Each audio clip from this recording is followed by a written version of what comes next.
Magandang araw mga kaibigan. Bigyan natin ng reaction ngayon, opinion, itong post ni Congressman Kiko Barsaga.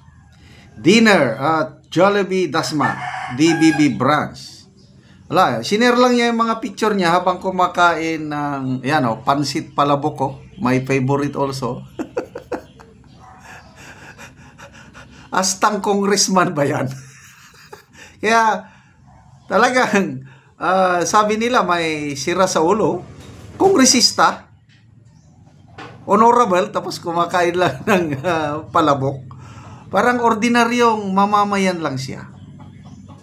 Kaya ang daming nakikipag-picture sa kanya. Ito, mga selfie with Gen Z. Diba? Ito. Sino ba ito? Parang kamukha ni Sasasut o ayan, meron ding grabe old and young and old alike. Ala, dinumog na siya pa-picture. Oh, bata ka. Wow naman. Oh. Pagkaswerte nyo naman.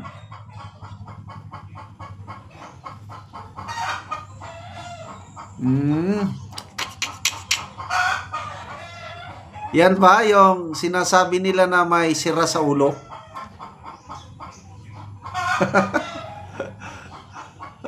Salamat po, Congressman Kiko. Ikaw po ang bagong pag-asa ng mamamayang Pilipino.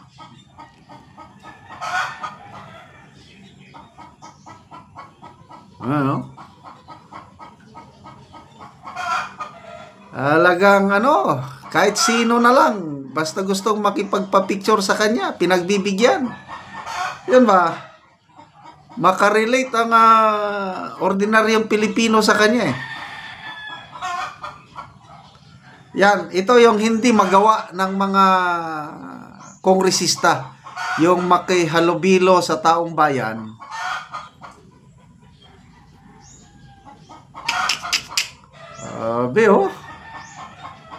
Pagkaswerte itong mga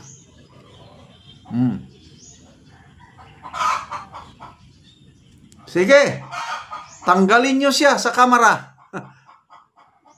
Ituloy nyo yung ethics complaint. Kasuhan nyo, tignan natin. Oh.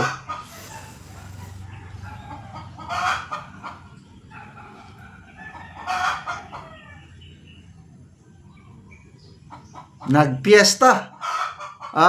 Kumain sa Jollibee.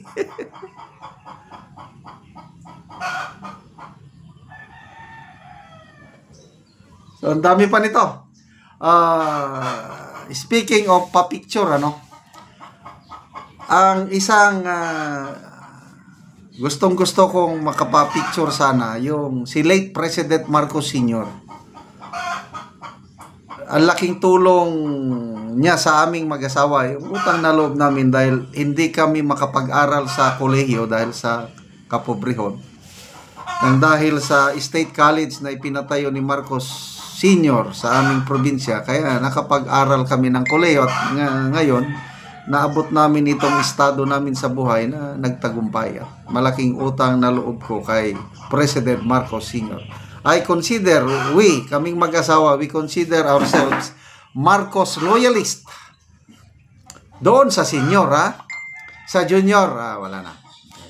So, gustong-gusto kong may picture ako with President Marcos Sr. Kaya lang, wala na eh. Kaya lang, nung na-promote akong general noong 2015, oath-taking namin sa Malacanang, hinanap ko talaga kasi may mga portrait ng mga past presidents. Hinanap ko na saan si President Marcos Sr. O doon. Kaming mag-asawa, nagpalitrato kami.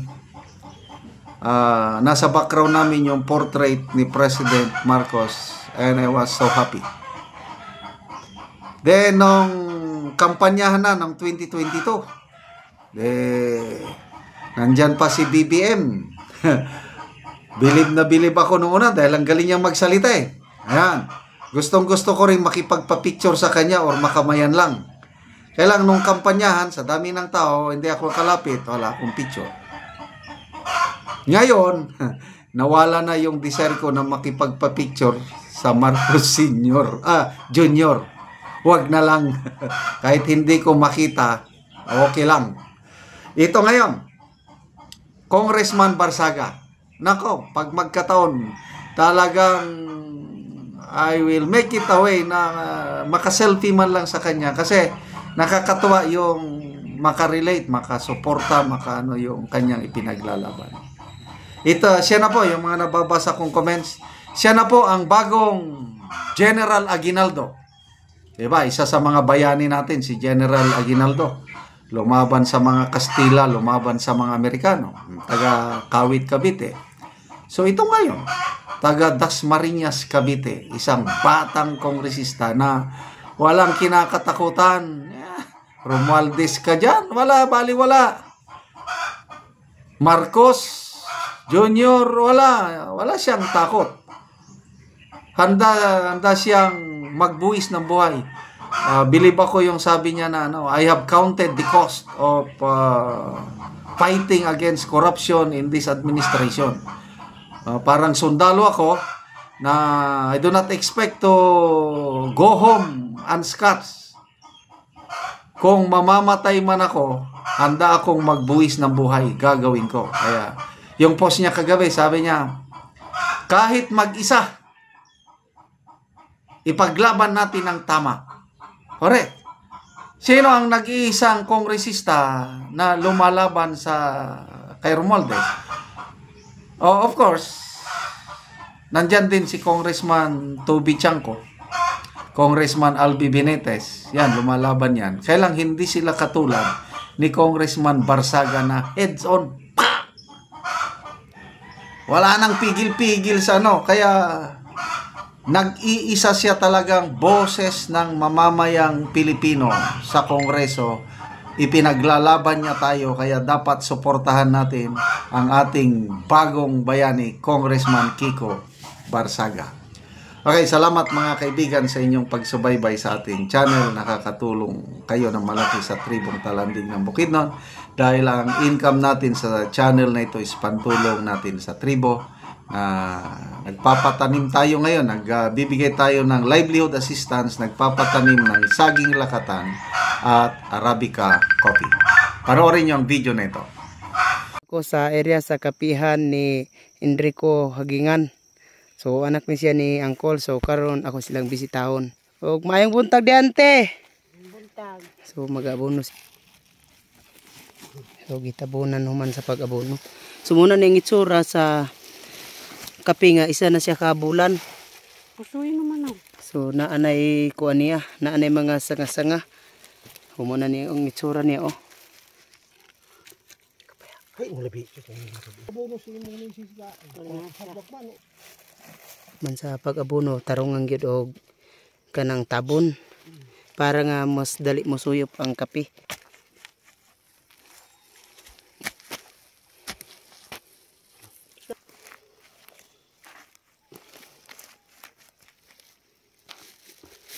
Tambal kay. Og karon human sa pag-abono naga-spray na pod. Hilangos ka ba ni? Ano?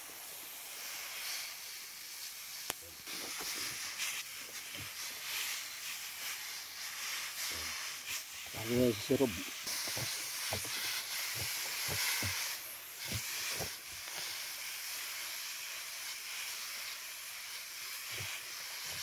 Sa Ginoo og sa nagsuporta sa pagtanom og kape. Salamat. Sa akong anak kasi sa akong salamat. Nag-abono sa tanom sa akong anak kay tuwa siya sa talak karon. Kami na nag-maintain ani sir way problema. Magpadayon ang mga tabang sa nagtabang niini. Oo. Kaya wa pagud ang trabaho karon. Gikan man tong gitabangan nimo nga. So salamat kay Auntie Dia. Salamat. Sige, salamat. So 300 ni siya ka punuan ang tanom sa kapihan ni sa anak ni Auntie.